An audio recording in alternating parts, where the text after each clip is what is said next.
Вы смотрите обзор экономических событий, в студии Иван Лазаренко. Здравствуйте. Федеральная антимонопольная служба намерена запретить банкам искусственно растягивать сроки предоставления документов, которые необходимы для полного и досрочного погашения ипотечного займа. Поводом для разработки проекта стали многочисленные жалобы россиян, которые указывают на то, что банки не дают возможности досрочно погасить и рефинансировать ипотеку. К тому же существующий механизм рефинансирования кредита предполагает, что заемщик должен уплатить банку дополнительные проценты при переходе к новому кредитору. Центробанк уже дал согласие поддержать законопроект, который значительно упростит переход на обслуживание ипотеки в другом банке, а также сократит время предоставления необходимых для этого бумаг.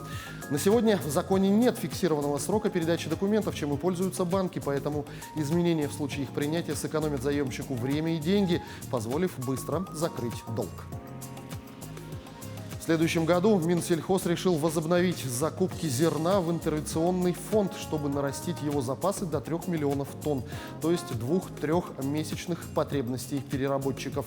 Закупки, согласно предварительным планам, продлятся 2 года. Обсуждается и возможность расширения интервенций на сахар, чтобы создать госфонд объемом 500 тысяч тонн, и подсолнечное масло. Глава Минпромторга Денис Мантуров предложил подумать о закупках на всякий случай и других продуктов питания.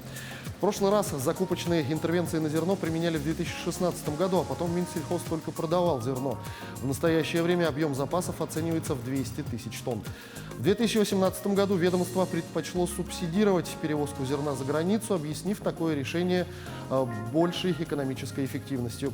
Дело в том, что хранение зерна обходится достаточно дорого – 900 рублей в год за 1 тонну без учета стоимости страховки. Таким образом, на хранение будущих запасов будет уходить порядка 2 миллиардов рублей в год.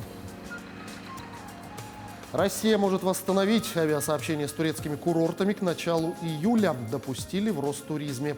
Это поможет сдержать цены на летний отдых в России, считают эксперты. Ограничения на авиасообщение с турецкими курортами по решению оперативного штаба по борьбе с распространением коронавирусной инфекции действовали с 15 апреля по 1 июня и накануне были продлены до 21 июня. Но к росту цен на летний отдых в России это не приведет, заявили в Российском союзе туриндустрии.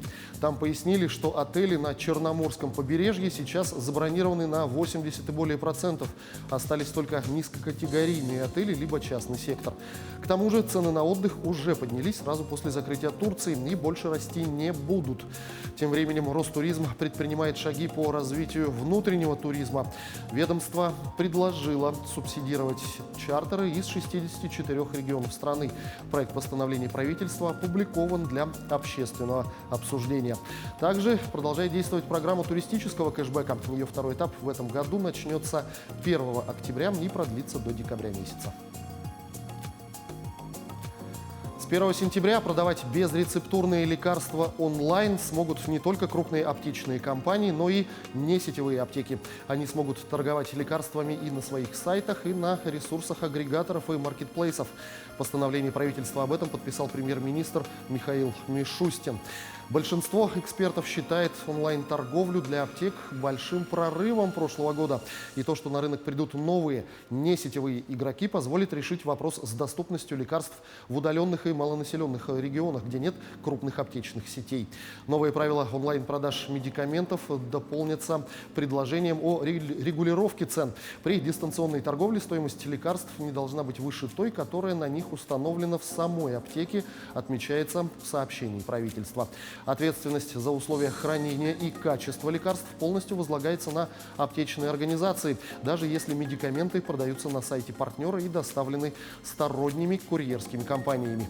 С мая прошлого года право на дистанционные продажи медикаментами было лишь у крупных аптечных сетей. Это те, у которых не менее 10 торговых точек в регионе. Их онлайн-оборот за прошлый год составил 72 миллиарда рублей.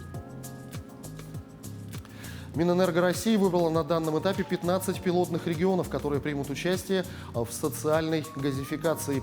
Но в будущем количество таких регионов будет увеличено. Об этом заявил министр энергетики России Николай Шульгинов. По словам министра, в настоящее время Россия не готова к дифференциации тарифов на электроэнергию для населения. Программа социальной газификации будет действовать с 2021 по 2030 год. Она включает в себя создание единого оператора газификации, службы единого окна, упрощение сокращение бюрократической процедуры, а главное – бесплатное подведение газовых труб на последние мили. От магистрального трубопровода внутри населенных пунктов до забора конкретного домохозяйства. На этом у меня все. Будьте в курсе экономических событий на Якутия 24.